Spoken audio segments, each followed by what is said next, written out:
Assalomu alaykum hammaga. Siz My Film News kanalidasiz. Bugungi videoda sizlar bilan Vekna va masxarabozning battleini qilamiz va kim kuchliligini aniqlaymiz. Video qiziqarli bo'ladi.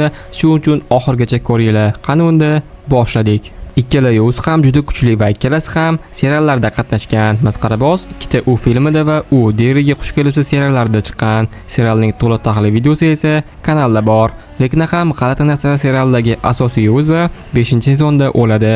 5-sezonning to'liq tahlil videosi esa kanalda bor. Vekna kim degan savol tug'ilgani bo'lsa kerak. Vekna Dr. Brenner tajribasining natijasida Upside Down orqa tomonda Veknaga aylangan. Veknaga aylanishdan oldin telekinez, aql bilan hujum ongida boshqa kuchlari bor edi. Masxaraboz esa 1000 yillab oldin kelgan o'lim yorug'ligi. U hayotiy va qo'rquvdan kuch olib yashaydi. Masxarabozni o'ldirish imkonsiz, lekin bitta yo'li bor. Ikkalasi ham odamlarni ongiga kirib o'ldirishga harakat qiladi. Shu uchun solishtirishni ongi hujumdan boshlasak, Vekna masxarabozning ongiga kirib, yolg'izlik, rad etilish, cheksiz nafrat obrazlarini yuboradi. Odatda bu insonlarni sindiradi, lekin masxarabozga ta'siri yo'q, chunki ishlamaydi.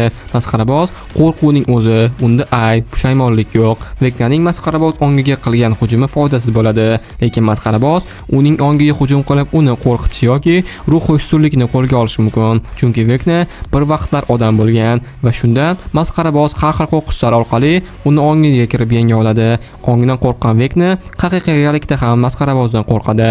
Masxarabozdan qo'rqqan hamma unga yengiladi.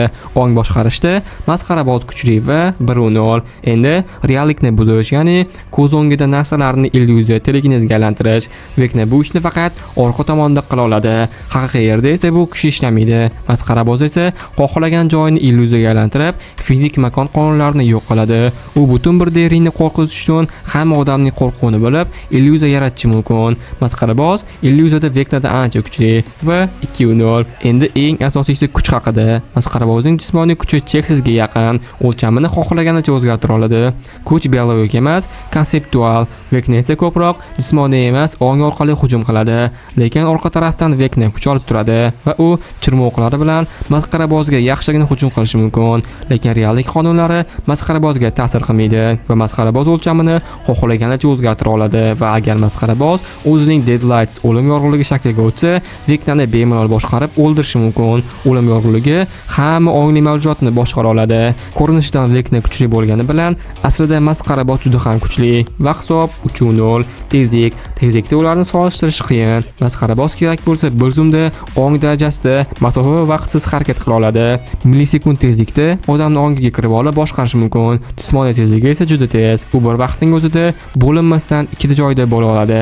Tezligi bilan reaksiyasi esa inson tushunolmaydigan darajada. Aslida tezlik unga kerak emas. U mavjudlik darajasida harakat qiladi. Veknaning jismoniy tezligi past, o'rtacha darajada. Ong hujumi ham sekin, bosqichma-bosqich bo'ladi. Masxaraboz esa bir deganda ongni egallaydi. Veknaning jismoniy tezligi past. Hech ham uni serialda harakat qilganini ko'rganim yo'q. Reaksiyasi kuchli, lekin vaqt talab qiladi. Tezlikda ham masxaraboz kuchli va 4-0. Chidamlilik. Masxarabozni o'ldirib bo'lmaydi. Oddiy usullar bilan kuchli jismoniy zarbalardan uzoqi 10 soniyada tiklanadi. Asl tanasi reallikdan tashqarida, ya'ni o'lim yorug'ligi. Uni o'ldirishni iloji yo'q, unga tegishni ham iloji yo'q. Masxarabozni faqat qo'rquv yo'qligi bilan zaiflashtirish, keyin qayta tiklanmaydigan qilib joyqotlash mumkin. Lekin shunda ham o'lim yorug'ligini emas, masxaraboz tanasini.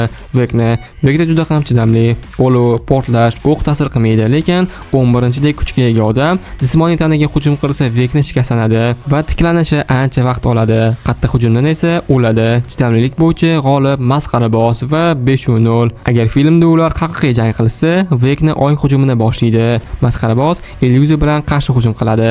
Reallik buziladi. Vekna muhitni yo'qotadi, o'lim yorug'ligi ichga tushadi.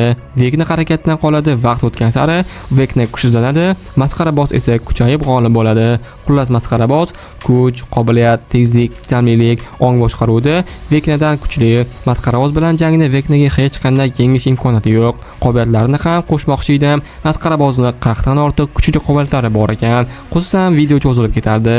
Xullas, masqaraboz Veknadan ancha kuchli va masqaraboz Veknani 6-0 ga yutdi. Agar video qiziq bo'lgan bo'lsa, kanalda yana battle videolar chiqaraman. Bugungi videoda sizlar bilan Vekna va masqarabozning kuchlarini solishtirib, kim kuchli ekanini aniqladik va video haqida va bu ikkita yo'l haqida savollar bo'lsa, kommentariy ochiq bemalol savollarni berursangiz bo'ladi.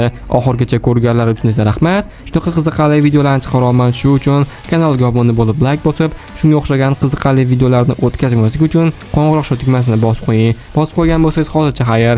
Keyingi qiziqarli videolarda ko'rishguncha. Darkwave.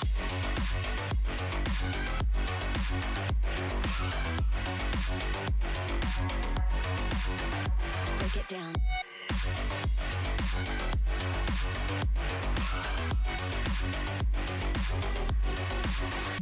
Darkwave.